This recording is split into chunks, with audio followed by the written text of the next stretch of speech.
पादना को इंग्लिश में कहते हैं फार्ट।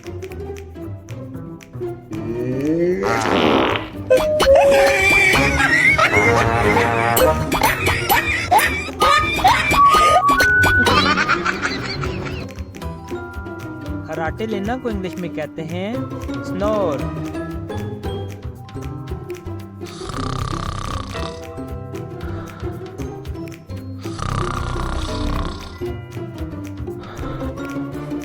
डकार मारना को इंग्लिश में कहते हैं बर्प।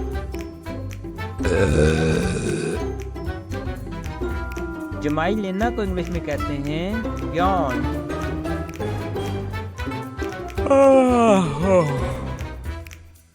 गरारे करना को इंग्लिश में कहते हैं गार्गल।